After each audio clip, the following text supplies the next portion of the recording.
Nobody warns you about this part. They talk endlessly about the beginning of spiritual awakening, the signs, the symptoms, the dark night of the soul, the ego death. Entire communities exist to help you survive the opening stages. But almost nobody talks about what happens when the awakening starts to end. And if you're experiencing it right now, you're probably terrified, because everything that defined your transformation is quietly disappearing. The intensity is fading. The spiritual hunger is cooling. The mystical experiences are becoming less frequent, and you're wondering if something has gone horribly wrong, if you've somehow fallen back asleep after fighting so hard to wake up. Carl Jung studied this exact phenomenon across decades of work with patients undergoing deep psychological transformation, and what he found contradicts almost everything the modern spiritual community teaches. Jung discovered that the end of a spiritual awakening isn't a failure, it isn't regression, it isn't the ego reasserting control. It's actually the final stage of a process called individuation, the stage where everything you've learned stops being extraordinary and starts becoming who you are, where awakening stops being something that's happening to you and becomes something you simply are. But here's what made Jung uncomfortable. This final stage looks almost indistinguishable from someone who was never awakened at all. From the outside, you appear ordinary again, and that terrifies people who've built their entire identity around being on a spiritual path. They confuse the end of the process with the loss of the process. They mistake integration for regression. And in their panic, they try to reignite the intensity, seeking new teachings, new practices, new crises to feel spiritually alive again, which is exactly what keeps them from completing the transformation they started.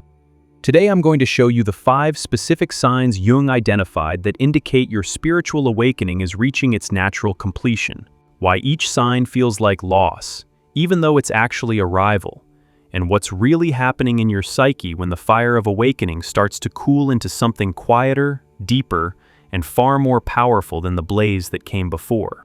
To understand what Jung saw, you need to understand what he believed spiritual awakening actually was. He didn't see it as a permanent ascent into higher consciousness. He saw it as a fever. The psyche, when it begins the individuation process, enters a state of heightened activation. Old structures are being dismantled. Shadow material is surfacing. The ego is being reorganized around a deeper center that Jung called the self.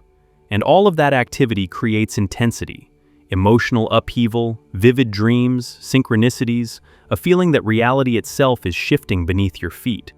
But a fever isn't meant to last forever. A fever is the body's mechanism for fighting infection, for burning away what doesn't belong. And when the fever has done its work, it breaks. The temperature comes down. The body enters recovery. And recovery doesn't look like the dramatic battle that preceded it. Recovery looks quiet, ordinary, almost boring compared to the crisis. But recovery is where healing actually consolidates, where everything the fever accomplished becomes permanent. Jung found that spiritual awakening follows the same arc. The intensity, the mystical experiences, the ego dissolution, the dark nights, all of that is the fever. It's the psyche doing necessary demolition and reconstruction work. But when that work reaches a certain stage of completion, the intensity naturally subsides. Not because you failed, because the fever has done what it needed to do. And now your psyche is entering the integration phase, where everything you experienced becomes part of your actual psychological structure, rather than remaining an extraordinary state you visit and return from. This is where most people panic, because they've been taught that awakening should keep intensifying, that more spiritual experiences mean more progress, that the goal is permanent transcendence. So when the intensity fades, they interpret it as loss. They chase the high. They seek new teachers, new modalities, new crises. They manufacture spiritual emergencies because the quiet feels like death. But Jung would tell you the quiet is the point. The quiet is what you were moving toward all along, and the signs that your awakening is ending are actually evidence that the deepest transformation of your life is completing itself. Here's the first sign. The desperate hunger for spiritual knowledge disappears. There was a time when you consumed spiritual content like oxygen. Books, videos, podcasts, teachings, you couldn't get enough. Every new concept felt like a revelation. Every framework gave you another piece of the puzzle. You were insatiable because your psyche was starving for the language and maps it needed to navigate what was happening inside you. Jung observed this hunger in every patient undergoing genuine individuation. The psyche, when it begins reorganizing itself, requires enormous amounts of new information. It needs concepts for experiences that have no name. It needs frameworks for processes that feel chaotic. It needs other voices confirming that what's happening is real and has been documented before. So, the person enters a phase of voracious seeking, reading everything, listening to everything, desperate for the next insight that will help them understand themselves. But then something shifts. The hunger starts to fade, not suddenly, gradually. You pick up a book that would have changed your life 2 years ago and it feels repetitive. You start a video about shadow work and realize you already understand what they're explaining, not intellectually, but in your bones. You find yourself reaching for fewer teachings because the teaching you needed most has already landed inside you. This terrifies people because the seeking phase felt alive. It felt like progress. Every new concept was a dopamine hit of understanding. Without that constant stream of spiritual input, they feel lost, directionless, like they've stopped growing. But Jung recognized this as one of the clearest signs of psychological maturation. The hunger fades because you've internalized what you needed. The concepts aren't exciting anymore because they're no longer concepts. They're how you actually perceive reality. You don't need someone to explain projection to you because you catch yourself projecting in real time. You don't need another lecture on shadow integration because you're living it every day without calling it that. Jung compared this to how a medical student devours textbooks, but a seasoned doctor rarely opens one. The student needs the external knowledge because it hasn't become internal yet. The doctor has practiced so long that the knowledge lives in their hands, their instincts, their automatic responses. They haven't forgotten what they learned. They've absorbed it so completely that they no longer need to reference it. When the spiritual hunger fades, you haven't stopped growing. You've stopped needing external confirmation that you're growing. The map has been internalized. The compass is inside you now, and your psyche is telling you something important. You have what you need. It's time to stop gathering tools and start building with the ones you've already collected. The second sign is harder to accept. You lose interest in your own spiritual identity. During awakening, your spiritual identity becomes central to how you understand yourself. You're the empath, the old soul, the awakened one, the person who sees what others can't. The one going through the dark night, the one being transformed. These labels feel necessary during the process because they give you a framework for an experience that otherwise feels like madness. They connect you to others going through similar things. They help you make sense of the chaos. But Jung noticed something striking in patients nearing the completion of individuation. They stopped talking about it. Not because they were repressing the experience, because it stopped feeling like the most interesting thing about them. They'd come to sessions and talk about their garden, their work, a conversation they had with a neighbor, the mundane texture of their ordinary lives.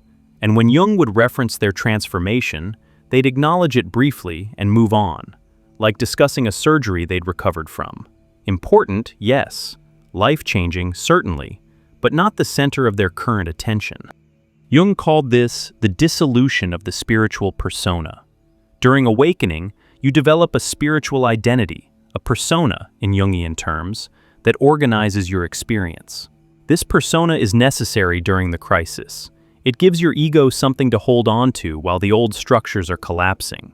But if the spiritual persona becomes permanent, it becomes another mask, another performance, another way of avoiding the raw, unadorned reality of simply being a person. The dissolution of this persona feels like loss of self. You wake up one morning and the label empath doesn't feel as central as it used to. The identity of being spiritually awakened feels less important than whether your morning coffee tastes good. You find yourself less interested in spiritual communities and more interested in the particular, specific people in your actual life. Not because you've regressed, because you've outgrown the need for a spiritual identity to mediate between you and your experience. Jung was clear that this is one of the most important and most resisted stages of individuation. Because the spiritual identity, like any identity, becomes something the ego clings to. People who've been through tremendous transformation often build entire social lives, careers, relationships around being the awakened person. Letting that identity soften feels like losing everything they gained. But what's actually happening is the opposite. The spiritual identity was scaffolding. It supported the construction of something real inside you. And now that the internal structure can stand on its own, the scaffolding is being removed. You don't need to call yourself awakened because awareness has become your baseline, not your aspiration.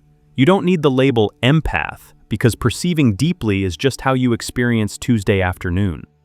This dissolution doesn't mean you deny what you've been through. It means the experience has been so thoroughly integrated that it no longer requires a special name. It's like how you don't walk around identifying as a person who learned to read. Reading is just something you do. It's woven into the fabric of your daily existence so completely that making it an identity would be absurd. That's where your awakening is heading. Not into forgetting, into such complete absorption that it becomes invisible. The third sign Jung identified is one that almost nobody talks about, and it catches people completely off guard. The desire to fix or save others dissolves. During awakening, the urge to help others wake up is almost overwhelming. You've seen something real. You've experienced truths that changed your entire understanding of reality. And naturally, you want to share that. You want to pull people out of the unconsciousness you've escaped. You see friends trapped in toxic patterns and you want to shake them. You watch family members sleepwalking through their lives, and you feel an almost physical urgency to intervene. Jung documented this missionary phase extensively. He found it appeared in virtually every person undergoing genuine transformation, and he understood why. When you've experienced the relief of seeing clearly after years of blindness, compassion demands that you try to offer that sight to others. The impulse is generous. It comes from a real place of caring. But Jung also found that the missionary phase was one of the most dangerous stages of awakening, because the urgency to save others served a hidden psychological function. It kept you focused outward instead of inward. It let you avoid the last and most difficult layers of your own work by staying busy with everyone else's. And it often came from a place the ego didn't want to examine. The need to feel special, useful, spiritually superior, the need to be the enlightened one in the room. When the awakening nears completion, this urgency fades. Not your compassion, that actually deepens, but the compulsive need to intervene, to explain, to wake people up, that dissolves. You start to recognize that everyone is on their own timeline, that your perception of someone's unconsciousness doesn't obligate you to fix it, that sometimes the most loving thing you can do is let people have their own journey without your interference. This feels like heartlessness at first, like you're becoming cold or indifferent, but it's actually the emergence of what Jung called mature compassion, the ability to see suffering clearly without needing to manage it, to perceive someone's patterns without feeling responsible for changing them, to hold space for another person's process without hijacking it with your own need to help.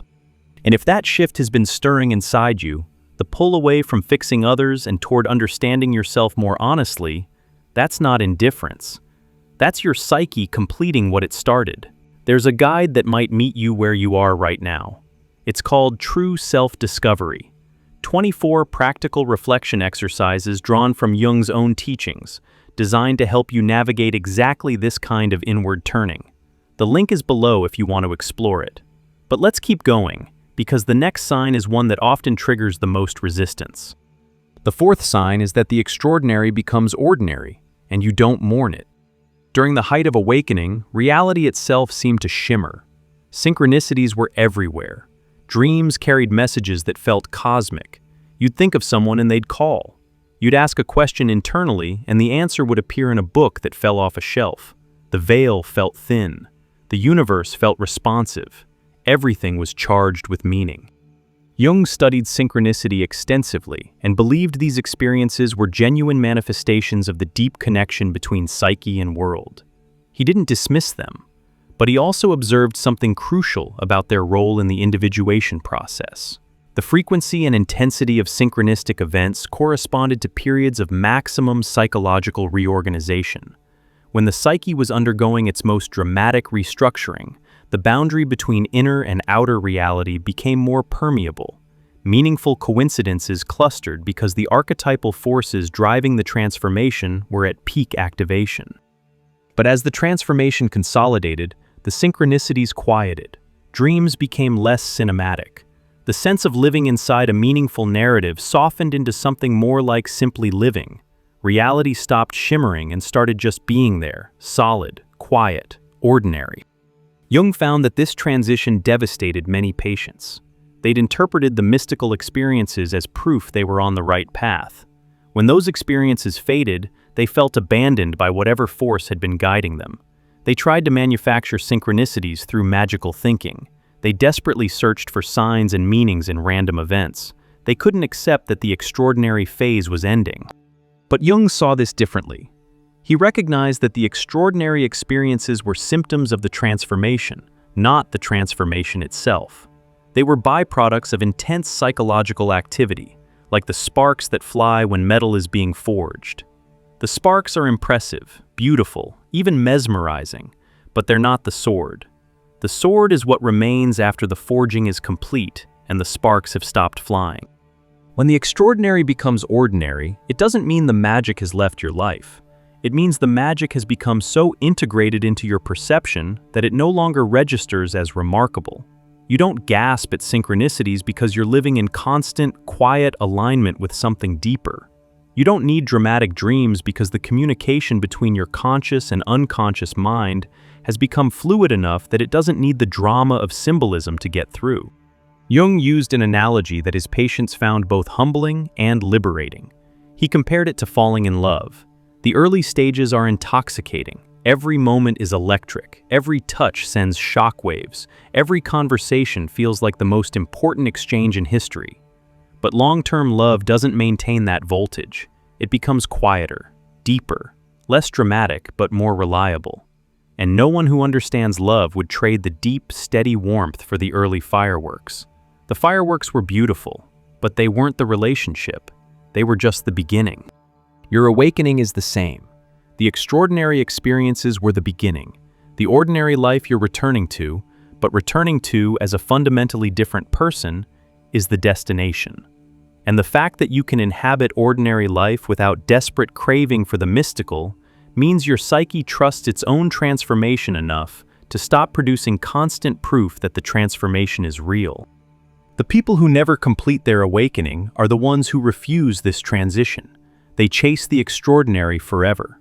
They jump from teacher to teacher, practice to practice, crisis to crisis, always seeking the next peak experience because they've confused the sparks with the sword. They become spiritual thrill seekers, addicted to the intensity of transformation, but never settling into the quiet power of having been transformed. The fifth sign is perhaps the most paradoxical of all, and it's the one that confirms everything else.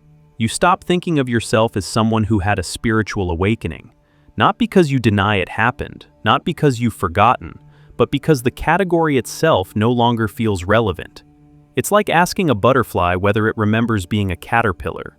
The caterpillar was real, the cocoon was real, the transformation was real, but the butterfly doesn't fly around thinking about its metamorphosis. It just flies. Jung observed that the final stage of individuation was marked by what he called a return to simplicity. The person who'd been through the most profound psychological transformation of their life would arrive at a place where they described their experience in the most ordinary terms.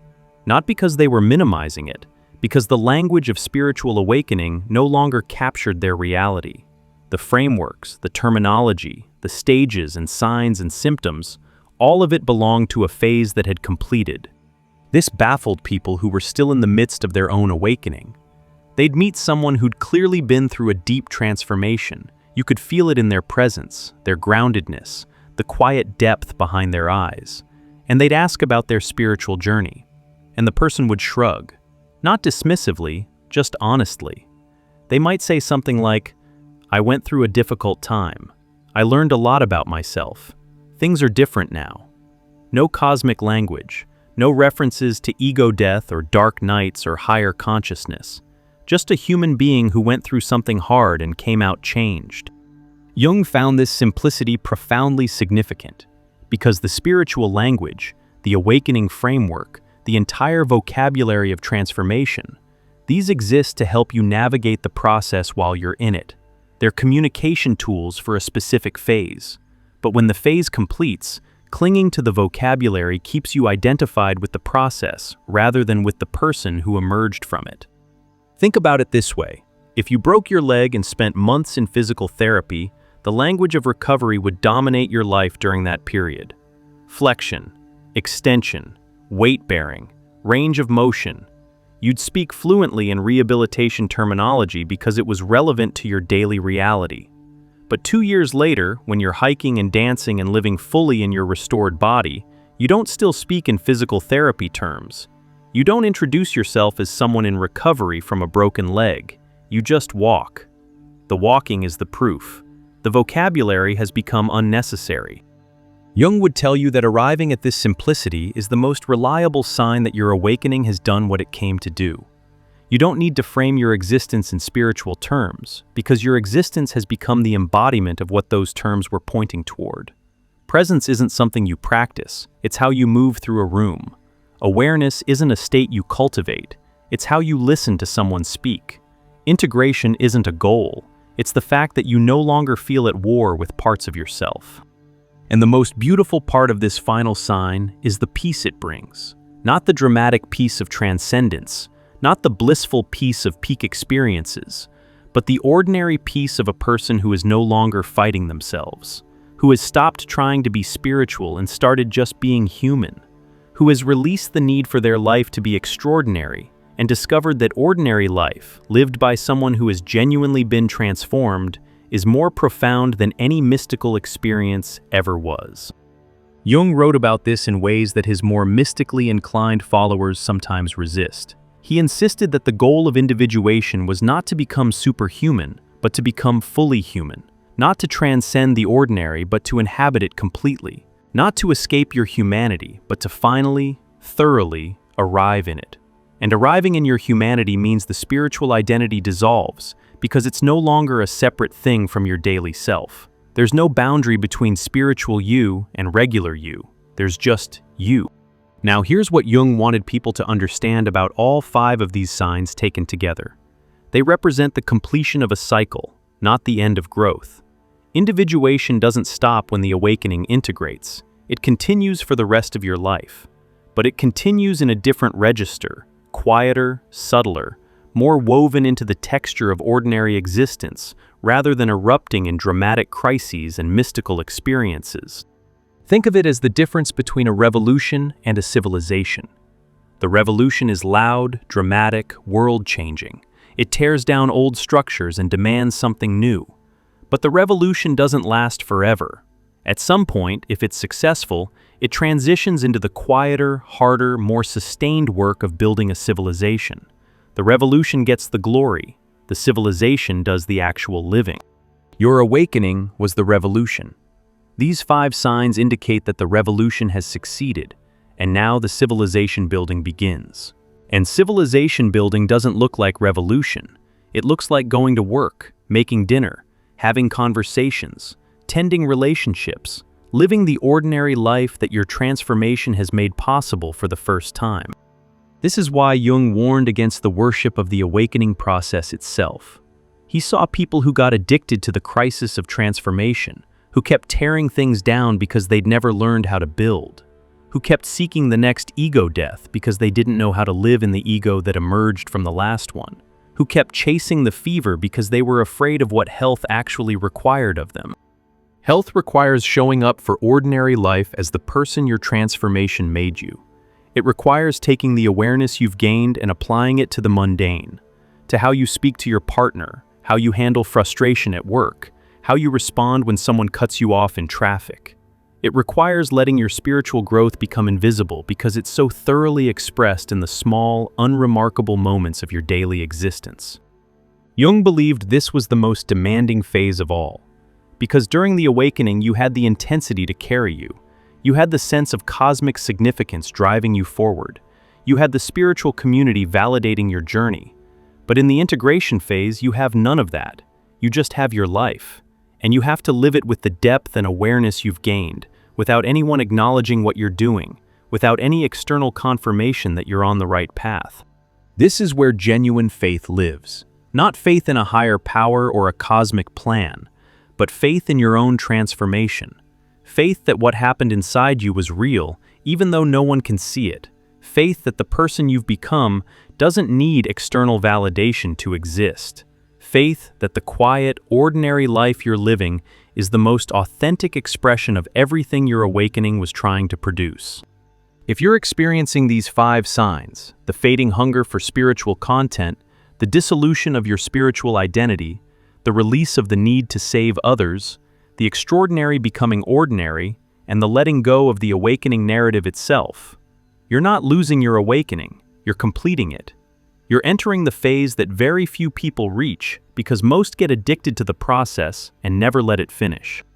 Jung would tell you that this completion is rare, not because it requires special ability, but because it requires something most people resist with everything they have: the willingness to become ordinary, to let the extraordinary experiences dissolve into an extraordinary way of being that looks, from the outside, utterly unremarkable, to release the identity of the awakened one and accept the identity of someone who simply lives with depth, awareness, and quiet integrity.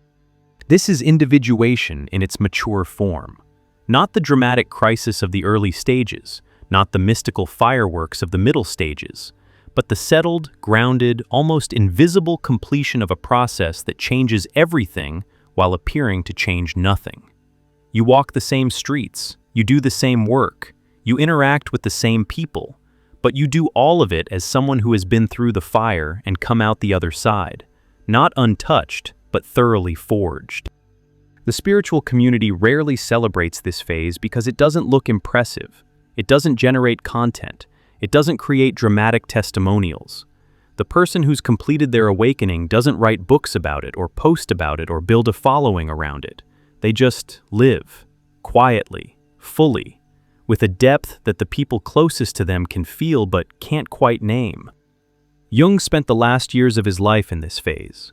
He retreated to his tower at Bollingen, carved stone, cooked simple meals, tended his garden. The man who had mapped the collective unconscious, dialogued with archetypes, and fundamentally transformed our understanding of the human psyche, spent his final chapter living with radical simplicity. Not because he'd lost his depth, because his depth no longer needed performance, it just needed a life to inhabit. That's where your awakening is taking you. Not to a higher plane, not to a permanent state of transcendence, not to a spiritual identity that sets you apart from ordinary humans. It's taking you back to your life, but as someone capable of actually living it. Someone who doesn't need reality to be extraordinary because they've learned to meet the ordinary with the full depth of their transformed awareness. And if that landing feels anticlimactic, if part of you is grieving the intensity and the magic and the sense of cosmic specialness, that grief is the last ember of the spiritual ego letting go. Let it burn out.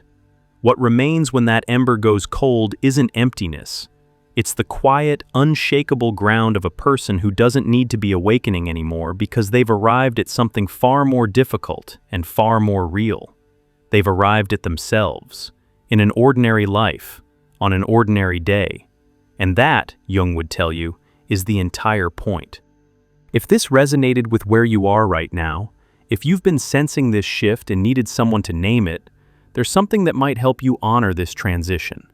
It's called True Self-Discovery, and it contains 24 reflection exercises rooted in Jung's teachings, each one designed to help you turn inward and find your own way within. The link is right below.